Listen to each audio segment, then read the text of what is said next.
आज का टॉपिक जो है मसल टेस्टिंग है ना, एमएमटी, मैनुअल मसल टेस्टिंग। ये बहुत ही इंपॉर्टेंट टॉपिक है आपका फिजियोथेरेपी में। इसी से आप सारा जो भी पेशेंट आते हैं उनकी जो मसल्स की पावर जो आती है इसी से चेक करी जाती है कि कितनी पेशेंट में ताकत है, स्ट्रेंथ कितनी है मसल्स में। ठीक है, तो उसी को आप आज हम डिस्कस करेंगे, मैनुअल मसल टेस्टिंग एमएमटी। इसको ध्यान से समझो, पढ़ो। ठीक है, manual muscle testing is used to determine the extent of degree of muscular weakness resulting from disease, injury or disuse. The records obtained from these tests provide a base for planning therapeutic procedures and periodic retesting. है ना, manual muscle testing क्या होता है, इसलिए use करते हैं determine the extent and degree of muscular weakness, कि किस डिग्री की वीकनेस है मसल्स में, रिजल्टिंग फ्रॉम डिजीज, इंजरी और डिसयूज। कोई मतलब उसको डिजीज बीमारी हुई थी या कोई चोट लगी थी, इंजरी हुई थी, या डिसयूज मतलब यूज ना करने की वजह से जो वीकनेस आई है। The records obtained from these tests provide a base for planning therapeutic procedures and periodic retesting. ये जो हमारा एमएमटी का जो मेन मोटिव होता है पढ़ने का, कि आगे आपको क्या प्लान करना है, थेरेप्यूटिक प्लानिंग क्या करनी है पेशेंट के लिए।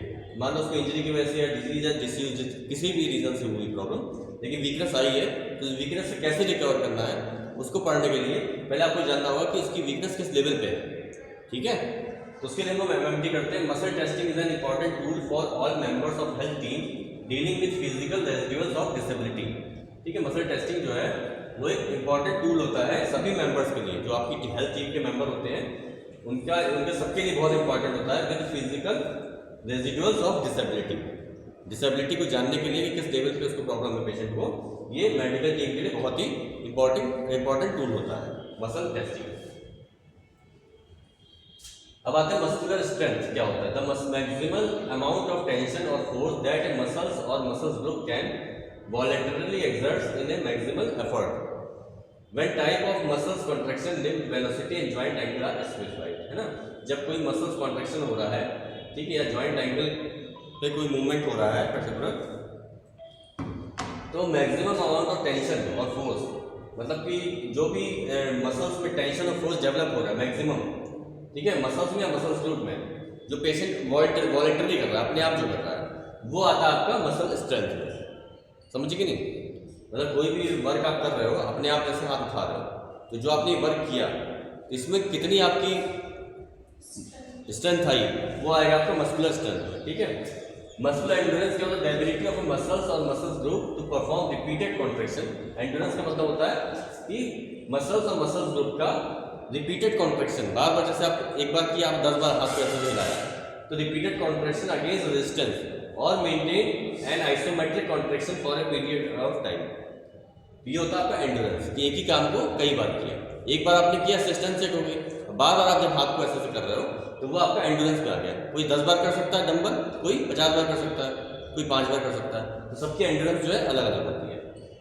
फिर आता है मसल्स पावर। मसल पावर क्या होती है, power is defined as the generate as much force as fast as possible. Power does require strength and speed to develop force quickly. Power is equal to strength speed, मतलब कि झटके से आप कोई काम कर रहे हो अचानक से, तो उसमें जो आप स्ट्रेंथ लगा रहे हो वो होती है हमारी पावर। ठीक है, अब आता है types of muscle work. Muscles work के टाइप क्या क्या होते हैं। पहला होता है आइसोमेट्रिक कॉन्ट्रैक्शन, दूसरा होता है आइसोटोनिक कॉन्ट्रैक्शन, और आइसोटोनिक में क्या क्या आता है, कॉन्सेंट्रिक और इसेंट्रिक कॉन्ट्रैक्शन। आइसोमेट्रिक पता है, तो बात करते हैं टाइप्स ऑफ मसल्स वर्क। पहला होता है आइसोमेट्रिक कॉन्ट्रैक्शन, दूसरा होता है आइसोटोनिक। आइसोमेट्रिक कॉन्ट्रैक्शन नहीं पता है, आइसोमेट्रिक का मतलब हुआ कि मसल्स में टेंशन डेवलप हो रहा है लेकिन वर्क नहीं हो रहा है। समझे, जैसे कि मान लो हम हाथ को ऐसे रखे, हमने फोर्स लगाया, पूरा फोर्स लग रहा है लेकिन मूवमेंट नहीं हो रहा, कोई छोड़ दिया, फिर फोर्स लगाया, छोड़ दिया, ये क्या हुआ, आइसोमेट्रिक हुआ। मतलब कि जब आप फोर्स लगाओगे तो मसल तो टाइट हुई ना, आपकी मसल टाइट हुई, सिकुड़ी फैली, लेकिन कोई ज्वाइंट मूवमेंट नहीं हुआ, वो आता आपका आइसोमेट्रिक में। ठीक है, आइसोटोनिक में क्या हुआ, जैसे हम कर रहे थे, तो आइसोटोनिक ये हुआ जहाँ पे मसल्स की लेंथ कम हो रही है, बढ़ रही है, कम हो रही है, बढ़ रही है, कोई मूवमेंट जो ज्वाइंट से हो रहा है, जिसमें मसल्स की स्ट्रेंथ भी हो रही है, साथ साथ मसल का कॉन्ट्रैक्शन भी हो रहा है और मूवमेंट पूरा ज्वाइंट का हो रहा है, वो आता हमारा आइसोटोनिक में। ठीक है, आइसोमेट्रिक में tension is developed in the muscle but no movement occurs. Tension होगी डेवलप, लेकिन मूवमेंट अगर नहीं है, मूवमेंट वहाँ पे नहीं हो।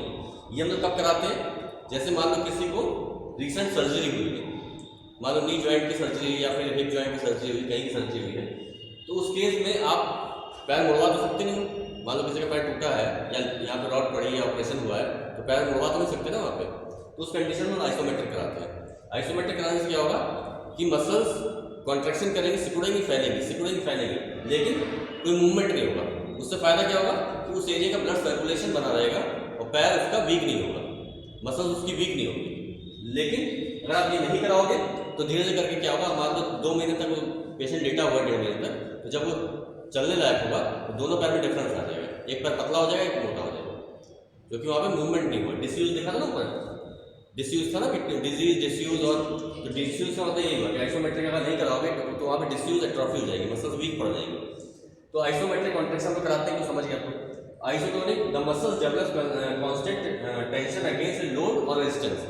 जैसे डंबल हम उठा रहे हैं या हाथ उठा रहे हैं इस तरह से डंबल पकड़ के, तो वो होता है आइसोटोनिक कॉन्ट्रैक्शन। ये दो तरह के होते हैं, कॉन्सेंट्रिक कॉन्ट्रैक्शन, इसेंट्रिक। कॉन्सेंट्रिक में tension is developed in the muscles at the origin और and insertion of the muscles move closer together, मतलब कि क्लोजर टुगेदर। मसल जो ओरिजिन इंसर्शन हुआ, ये ओरिजिन हुआ, ये इंसर्शन हुआ, तो सिकुड़ रही है ना, ये दोनों आपस में पास आ रही है, मतलब मसल्स की लेंथ कम हो रही है, तो वो आ गया आपका कॉन्सेंट्रिक में। और जब मसल्स की लेंथ बढ़ रही है, जब हाथ फैला रहे हो ये दूर जा रहा है, तो ये होगा इसेंट्रिक में। Tension is developed in the muscle eight the origin and insertion of the muscle move further apart, मतलब दूर हो रहा है, ठीक है। सो द मसल्स लेंथन्स, मसल्स की लेंथ बढ़ रही है, इसमें मसल शॉर्ट हो रही है, इसमें बढ़ रही है। तो समझिए दो तरह के होते हैं, आइसोमेट्रिक, आइसोटोनिक। आइसोमेट्रिक में कोई मूवमेंट नहीं होगा लेकिन मसल्स में कॉन्ट्रैक्शन होगा, आइसोटोनिक में मूवमेंट भी होगा और कॉन्ट्रैक्शन भी होगा, दोनों चीज़ होगी। जनरल जो हम लोग एक्सरसाइज करते हैं वो आती है आइसोटोनिक में। आइसोमेट्रिक एक्सरसाइज आपकी लिमिटेड होती है। जैसे किसी को मान लो कोई आपका स्पॉन्डिलाइटिस का केस आया गर्दन का, किसी को चक्कर बहुत ज़्यादा आ रहा है, तो उस केस में अगर आप मूवमेंट करा दोगे तो चक्कर उसका बढ़ जाएगा, ठीक है। तो वहाँ पे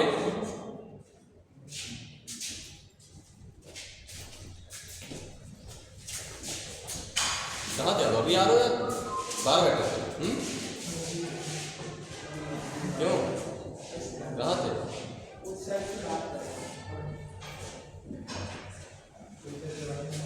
चलो एमएमटी पढ़ लेते हो, ठीक है। मैनुअल मसल टेस्टिंग बहुत ही इंपॉर्टेंट टॉपिक है आपके लिए कि मसल्स की स्ट्रेंथ कैसे चेक की जाती है। तो हम लोग यहाँ पे थे types of muscle work, isometric contraction समझ गए, आइसोटोनिक समझ गए, है ना। आइसोटोनिक दो तरह के होते हैं, कॉन्सेंट्रिक और इसेंट्रिक, ठीक है, समझिए। अब आगे बढ़ते हैं।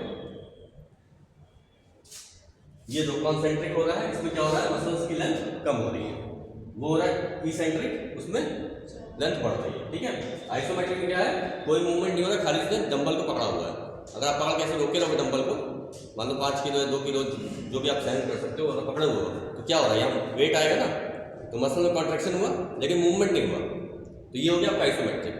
जब आपने ये कर लिया तो हो गया कॉन्सेंट्रिक, और ये कर लिया तो हो गया इसेंट्रिक, ठीक है। अब आगे चलते हैं, range of muscle work. The full range in which a muscle work refers to the muscle changing from a position of full stretch and contracting to a position of maximal shortening. The full range is divided into 3 parts. 3 तरह की होती है, इसमें divide करते हैं 3 part में इसको। पहला होता है आउटर रेंज, दूसरा इनर रेंज, तीसरा होता है मिडल रेंज। आउटर रेंज क्या होगा, from the position where the muscle is fully stretched to a position half way through the full range of motion. Outer range क्या होगी, from a position where the muscle is fully stretched, जब पूरा हाथ आपने फैला दिया, muscle पूरी आपकी पूरी स्ट्रेच हो गई, to a position half way through the full range of motion, ठीक। इनर रेंज क्या होगी, from a position half way through the full range of motion to a position where the muscle fully shorten. ये देखो, इसमें समझ जाओगे, ये देख लो, ये आउटर रेंज हो गई जब हाथ पूरा सीधा कर दिया, ठीक है। ये हो गया आपका मिडिल रेंज जब हाथ बीच में है, और इनर रेंज जब हाथ पूरा आपने मोड़ लिया। तो full range, outer range, middle range और इनर रेंज, ये हमारी 3 रेंज होती है, ठीक है। आउटर रेंज, इनर रेंज और मिडिल रेंज, यही लोअर लिमिट नीचे दिया है, देखो आउटर रेंज हो गई, मिडिल रेंज हो गई, इनर रेंज हो गई, ठीक है। अब आते हैं ग्रुप ऑफ मसल एक्शन पे। पहला प्राइम मूवर्स और एगोनिस्ट, दूसरा होता है एंटागोनिस्ट, तीसरा होता है सिनर्जिस्ट। एगोनिस्ट क्या है? मसल और muscle group that makes the major contribution to the movement at the joint. जब कोई आप मूवमेंट कर रहे हो तो मेजर जो मसल्स होती हैं, मेन जो रोल कर रही है वो होती है आपकी एगोनिस्ट। एंटागोनिस्ट क्या है? मसल और muscle group that has an opposite action to the prime movers. The antagonist relaxes as the agonist move the part through a range of motion. जब आप कोई कॉन्ट्रैक्शन कर रहे हो, मान लो बाइसेप मोड़ रहे हो, तो एगोनिस्ट का क्या काम क्या हो गया? उसको मोड़ना। और एंटागोनिस्ट ये हो गया कि ट्राइसेप्स, ये क्या कर रही है? ये इसको अलाउ कर रही है कि ये मूवमेंट करे। ठीक है, तो प्राइम मूवर्स हो गया एगोनिस्ट और एंटागोनिस्ट हो गया आपका इसका अगेंस्ट जो वर्क कर रहा है। और थर्ड होगा सिनर्जिस्ट। सिनर्जिस्ट क्या होता है? A muscle that contracts and works along with the agonist to produce desired movement. ये क्या करती है? कॉन्ट्रैक्ट करती है और वर्क करती है एगोनिस्ट के साथ आपको डिजायर्ड मूवमेंट करने के लिए। जो आपकी मूवमेंट करने की इच्छा है उसको करने के लिए सिनर्जिस्ट वहाँ पे आपकी हेल्प करती है। अब आता है there are 3 types of synergist. पहला होता है न्यूट्रलाइजिंग और काउंटर एक्टिंग सिनर्जिस्ट, दूसरा है कॉन्जॉइंट सिनर्जिस्ट, तीसरा है स्टेबलाइजिंग और फिक्सेटिंग सिनर्जिस्ट। तो पहले बात करते हैं न्यूट्रलाइजिंग की। Muscle contract to prevent any unwanted movement produced by the prime movers. Muscles क्या करेगी? कॉन्ट्रैक्ट करेगी to prevent any unwanted movement produced by the prime mover. जब प्राइम मूवर कोई एक्शन कर रही है तो ये क्या करेगी? Synergist muscle contract to prevent, ये कॉन्ट्रैक्ट हो जाएगी प्रिवेंट करने के लिए, कोई अनवांटेड मूवमेंट करने के लिए। जैसे आप अगर बाइसेप्स का करना चाह रहे हो तो सिर्फ बाइसेप्स का मूवमेंट होगा, बाकी का नहीं होगा। तो ये काम हो गया न्यूट्रलाइजिंग का। सेकंड आता है आपका कॉन्जॉइंट सिनर्जिस्ट। इसका काम क्या है? 2 और more muscle group work together to produce the desired movement. इसमें क्या होगा? एक या 2 से ज़्यादा मसल्स होती हैं वो एक साथ वर्क करती हैं किसी मूवमेंट को अचीव करने के लिए। For example, wrist extension is produced by contraction of extensor carpi radialis longus, carpi radialis brevis and extensor carpi ulnaris muscles. If the extensor carpi radialis longus of brevis contracts alone, the wrist extends and radially deviates. अगर ये अलग से इसको movement कराएंगे, अगर ये synergist वहाँ पे नहीं होगी तो वहाँ पे क्या होगा? Extensor कार्पी brevis contract alone, the wrist extends and radially deviates. तो उससे क्या होगा? wrist extends हो गया और radially deviate हो जाएगा। मतलब आपने एक्सटेंशन किया तो एक्सटेंशन हम कर रहे हैं, ऐसे हो पा रहा है। क्यों हो पा रहा है? क्योंकि सिनर्जिस्ट यहाँ पे हेल्प कर रही है। जो ऊपर मसल्स का नाम दिया ना, ये extensor कार्पी radialis longus, radialis Brevis और एक्सटेंसर कार्पी ulnaris, ये क्या कर रही है? जब आप रिस्ट का एक्सटेंशन कर रहे हो तो ये करना दे रही है, अलाउ कर रही है। अगर ये यहाँ पे हेल्प नहीं करेगी तो क्या होगा? आप एक्सटेंशन करोगे, हाथ ऐसे हो जाएगा या हाथ इधर भाग जाएगा। तो प्रॉपर मूवमेंट कर रहे हैं तो इसमें एगोनिस्ट का काम क्या हुआ? मूवमेंट करना। एंटागोनिस्ट मूवमेंट अलाउ कर रही है और सिनर्जिस्ट क्या कर रही है? ये सारी मसल्स को रोक रही है कि हाथ आपका दाएं बाएं ना भागे। समझ गए? तो एंटागोनिस्ट, एगोनिस्ट, सिनर्जिस्ट। फिर आता है स्टेबलाइजिंग और fixating synergist. These muscles prevent और control the movement at joint proximal to the moving joint to provide a fixed और stable base from which the distal moving segment can effectively work. इसमें क्या है? ये क्या करता है? ये स्टेबलाइज कर देता है जो भी मूवमेंट आप करना चाह रहे हो उसके आसपास के जॉइंट और मसल्स को स्टेबलाइज करता है, जिससे कि वो मूवमेंट आपका प्रॉपर हो पाए। ठीक है, जैसे आप शोल्डर जॉइंट का फ्लेक्शन कर रहे हो तो आसपास के जितने स्ट्रक्चर हैं इसको क्या करेगा? ये स्टेबलाइज कर देगा। ये मसल ग्रुप क्या करेगी? स्टेबलाइज कर देगी, जिससे कि आप फ्लेक्शन कर पाओ। अगर स्टेबलाइज नहीं करेगी क्या होगा? हाथ आपका दाएं बाएं लगेगा। ठीक है, तो एमएमटी क्यों पढ़ रहे हैं पता है?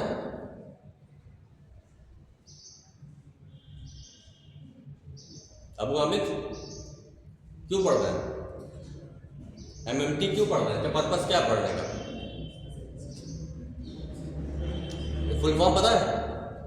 नहीं पता है? किसी को पता है फुल फॉर्म पीछे? Manual muscle testing. ठीक है, तो मैनुअल मसल टेस्टिंग का पर्पस क्या है? क्यों पढ़ना चाह रहे हैं? अजमल एमएमटी क्यों पढ़ रहे हैं? इसकी जरूरत पड़ेगी हम लोगों को कभी फिजियोथेरेपी में? क्या जरूरत पड़ेगी?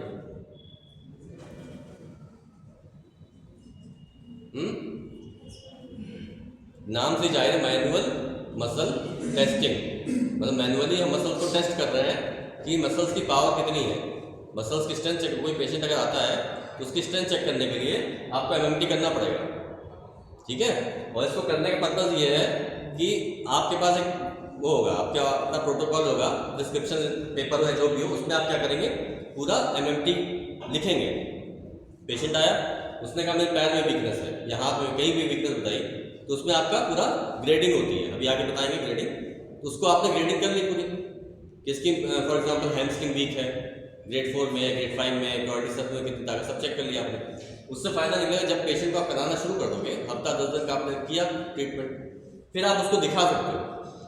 जो इंप्रूवमेंट आपको दिख रहा है, मान लो ग्रेड 3 में था, ग्रेड 4 तक आप ले गए, तो उसमें नोट होगा ना कि ग्रेड 3 में था जब आपने चेक किया, तो पेशेंट को आप दिखा सकते हो जब आप आए थे ग्रेड 3 में था, आज ग्रेड 4 में, तो उसको समझ में आएगा कि आपका काम वहाँ पे किया। ऐसे आप पेशेंट आ रहा कराते हो, उसको समझ में नहीं आएगा, क्या ऐसे तो हम पहले भी 10 दिन पहले आ गए इसलिए, है ना। तो वहाँ पे अगर आप उसको रिटर्न में कोई चीज़ दिखाओगे प्रूफ, तो उसको समझ में आएगा। उसके साथ जो होंगे अटेंडर, उनको दिखाइए कि जब आप आए थे देखिए मैंने चेक किया था, इनकी पावर इतनी थी, ये हाथ इतना उठा पा रहे थे, आज हाथ इतना उठा रहे थे, है ना। तो ये डिफरेंस आएगा जब आप उसको पढ़ के रखोगे, इसलिए ये बहुत ज़रूरी है MMT। और इससे पता चलेगा आपको कि कौन सी मसल्स उसकी वीक है, कौन सी नहीं है। अब आते हैं डेफिनेशन ऑफ MMT पे। Manual muscle test is the procedure for the evaluation of strengthening individual muscles और muscle group based upon the effective performance of a movement in relation to the forces of gravity और manual resistance through the available range of motion. ठीक है, gravity के against या फिर manual resistance लगा के आप इसको चेक करोगे कि कितनी पावर है किसी मसल्स में। MMT is the most vital part of motor assessment performed in medical examination. ठीक है, जैसा यहाँ लिखा है MMT is the most vital part, ये बहुत ही इंपॉर्टेंट पार्ट होता है आपका मोटर एग्जामिनेशन में। MMT पूरी बॉडी की होती है, ऐसा नहीं कि किसी एक मसल्स की होगी, जहाँ जहाँ मसल्स हैं, मसल्स पूरी बॉडी में, तो हर जगह की MMT होती है।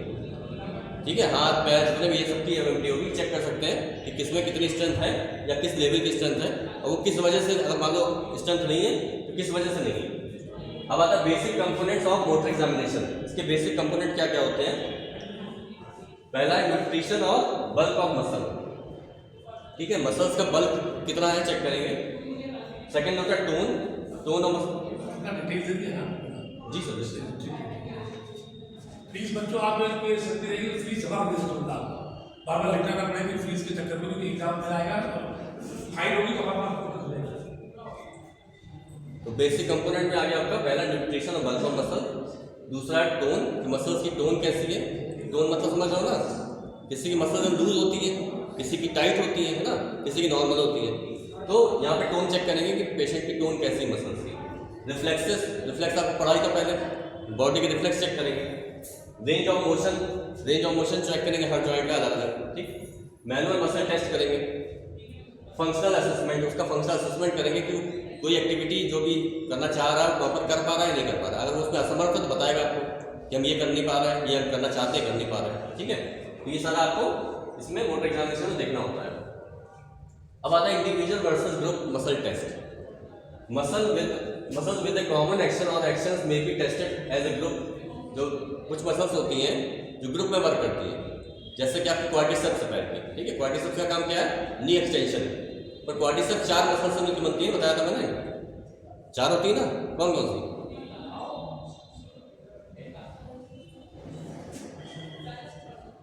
चार मसल कौन सी होती है बताया था, कितनी बार क्लिक कराया, भूल जाते हो। क्वाड्रिसेप्स कहाँ होती है ये भी नहीं पता। पीछे क्वाड्रिसेप्स कहाँ होती है नहीं पता। एंटीरियर थाई होती ना, थाई के आगे।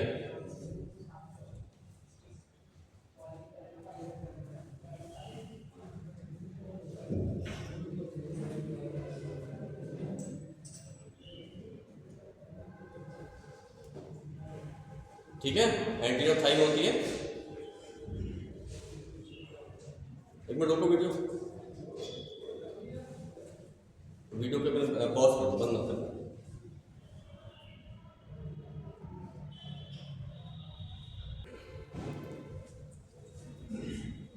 तो हम लोग बात करें individual versus group muscle test. Group muscle test का मतलब क्या हुआ, जैसे हम बात करें क्वाड्रिसेप्स होती है, क्वाड्रिसेप्स 4 मसल्स में बनती है, तो लेकिन एक्शन सबका एक है। क्या एक्शन है? नी एक्सटेंशन। तो अगर आपको मान लो नी एक्सटेंशन की स्ट्रेंथ चेक करनी है, MMT करना है, तो चारों मसल्स कंबाइंड हो गई ना। तो वही बात यहाँ पे मसल्स विद कॉमन एक्शन और actions may be tested as a group और muscles may be tested individually. आपको इंडिविजुअली टेस्ट कर सकते हो, ग्रुप में टेस्ट कर सकते हो। For example flexor carpi ulnaris and flexor carpi radialis muscles may be tested together as a group in wrist flexion. Wrist flexion करने का दोनों एक साथ कंबाइन करती हैं, तो आप चेक कर सकते हो। Flexor carpi lines may be tested more specifically in the action of wrist flexion with ulnar deviation. On the other hand, flexor carpi radialis longa brevis may be tested more specifically in the action of wrist flexion with radial deviation. तो ये क्या है, combined action जिन भी muscles का है, चाहे hamstring इसका hamstring का हो, क्वाड्रिसेप्स का हो, या यहाँ पे जो बताएगी उसका हो, तो उसको आप एक साथ चेक कर सकते हो ग्रुप ऑफ मसल्स में, ठीक है। फिर आता पर्पस है यूजेस ऑफ एमएमटी। इसका पर्पस क्या है, यूज क्या है एमएमटी पढ़ने का। क्लिनिकल यूज क्या है, the severity of problem can be understand, ठीक है। इट इज डायग्नोस्टिक टूल होता है एक तरह का, इससे आप क्या है सीवियरिटी जो है प्रॉब्लम की चेक कर सकते हो कि किस तरह की प्रॉब्लम आ रही है। वी कैन प्लानिंग और ट्रीटमेंट गोल, आप इससे अपना ट्रीटमेंट गोल प्लान कर सकते हो। जब आपको पता होगा कि मसल्स ग्रुप में दिक्कत आ रही है तो एमएमटी करने से आप चेक कर सकते हो कि किस में मसल्स में दिक्कत है, उसके अकॉर्डिंग आप आगे प्रोटोकॉल अपना बना सकते हो। Determine the extent and degree of muscular weakness resulting from disease injury, ठीक है। ये क्या करता है, determine the extent and degree of muscular weakness, इससे आप चेक कर सकते हो, पता कर सकते हो कि डिग्री ऑफ वीकनेस कितनी है मसल्स की, रिजल्टिंग फ्रॉम डिजीज और इंजरी, या किसी बीमारी या इंजरी की वजह से उसमें जो भी मसल्स वीकनेस आ रही है वो कितनी किस लेवल पे है, या आप चेक कर सकते हो इसके थ्रू, एमएमटी के थ्रू, ठीक है। Correlating muscle picture with in level innervation, MMT is an important tool for all the members of the rehabilitation team. जितनी आपकी रिहैबिलिटेशन टीम है उसमें सभी मेंबर के लिए एमएमटी इंपॉर्टेंट है, समझ रहे हो। Prevents deformities by locating problems areas, है ना। ये क्या करता है, प्रिवेंट्स करता है डिफॉर्मिटीज को by locating problem areas, help and evaluate effectiveness of treatment to the therapist. ये हेल्प करता है इवैल्यूएट करने में effectiveness of treatment to the therapist, ठीक है। जैसा मैंने बताया था कि आप कहीं जब नोट कर लोगे तो जो भी आप ट्रीटमेंट दे रहे हो उसमें आपको चेक करने के लिए help and evaluate effectiveness of treatment to the therapist, जो भी आप ट्रीटमेंट दे रहे हो उसमें पता चलेगा कि उसका क्या फायदा हो रहा है या नहीं हो रहा है, जिससे आप इवैल्यूएट कर सकते हो, चेक कर सकते हो, एग्जामिन कर सकते हो, ठीक है। तो ये हो गया हमारा पर्पस समझ में आ गया एमएमटी का सबको।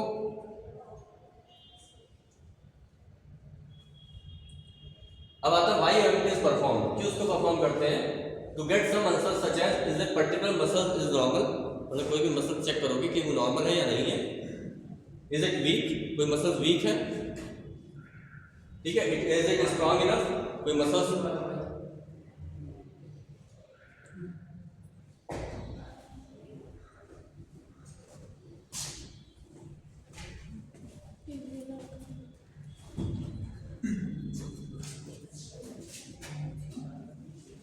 एमएमटी का परफॉर्म करने का पर्पस चेक कर लेना। Is a particular muscle is normal है कि नहीं, इज इट वर्क वीक, कि और कितनी वीक है अगर आप देखना है तो, और इज इट स्ट्रॉन्ग इनफ, कितनी स्ट्रॉन्ग है। Is it weak on both the side, दोनों साइड उसका वीक है या नहीं। Is it weak only on one side, is proximal muscle are weaker than the proximal one. Is there any particular pattern of muscle weakness, समझे MMT का मतलब। ये है आपका क्यों हम एमएमटी पढ़ रहे हैं, ठीक है, इसका पर्पस। अब आता है ग्रेड्स ऑफ एमएमटी, मेन जो पार्ट है ग्रेड्स, कि एमएमटी का ग्रेड, यही आपको जानना जरूरी है कि जब पेशेंट आपके पास आएगा तब ग्रेडिंग कैसे करोगे, ठीक है। बहुत इंपॉर्टेंट चीज है ये, ध्यान से पढ़ना। सबसे पहले मेडिकल रिसर्च काउंसिल के अकॉर्डिंग आपकी स्केल है, कई इसमें बनाए अलग अलग स्केल बनाई गई है। पहला क्या है, MRC scale, medical research council. इसने क्या किया है, ग्रेडिंग की है 0 to 5 तक, ठीक है। 0 मतलब नो कॉन्ट्रैक्शन, जब मसल्स में कोई कॉन्ट्रैक्शन नहीं हो रहा, बिल्कुल कोई मूवमेंट नहीं हो रहा है, तो वो आ गया ग्रेड 0 में। 1 का मतलब फ्लिकरिंग ऑफ कॉन्ट्रैक्शन, फ्लिकरिंग मतलब जैसे कोई पेशेंट लेटा हुआ है, आपने कहा हाथ उठाइए, वो नहीं ला पा रहा, बहुत कोशिश कर रहे उसका हल्का सा हाथ हिल गया, हल्का सा फिंगर मूवमेंट आ गया, वो हो गया grade 1, flickering of contraction. Grade 2 मतलब full range of motion with eliminated gravity, ठीक है। वो पूरा रेंज ऑफ मोशन कर रहा है लेकिन ग्रेविटी के अगेंस्ट नहीं कर पाएगा, पैरेलल टू ग्रेविटी। ग्रेविटी को अगर वहां से हटा दें, जैसे हम मान लो सीधा लेट के हाथ ऐसे उठाएं तो क्या हुआ, ये ग्रेविटी के अगेंस्ट उठाएंगे ना, और यही हम करवट लेके उठाएंगे तो ग्रेविटी के पैरेलल हो गया। दोनों मेथड होता है। फिर आता थर्ड आपका full range of motion with against gravity, gravity के अगेंस्ट आपको करना है। Full range of motion with against gravity with minimum resistance. Fifth क्या, full range of motion with against gravity with maximum resistance. क्या समझे?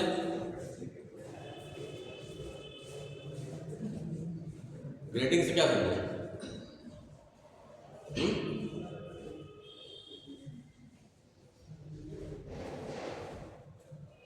आर्यन क्या समझे? हाँ, क्या क्या करते हैं इसमें, कैसे कैसे चेक करेंगे?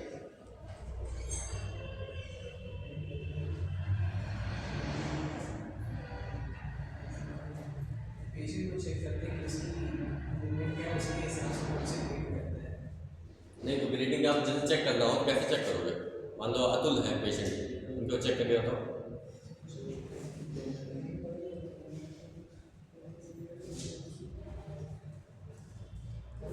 ग्रेड 0 में क्या होगा? 0 ग्रेड पे क्या होगा?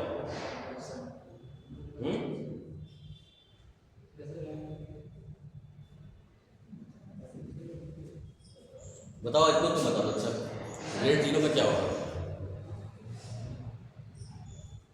हंसी आ रही है, समझ लो, काम आएगा ये। ठीक है, ग्रेडिंग बहुत जरूरी है। ग्रेड 0 का मतलब कोई कॉन्ट्रैक्शन नहीं हो रहा है ना, पेशेंट लेटा हुआ है तो 0 कॉन्ट्रैक्शन।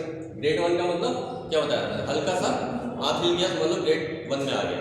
तो पेशेंट, आप कहीं जा रहे हो हॉस्पिटल चेक करने, तो वहाँ आप चेक करोगे ना, पेशेंट जो हाथ हिलाइए तो कोशिश करें कि हल्का सा हाथ हिला दिया उसने, तो ये हो गया ग्रेड 1 में।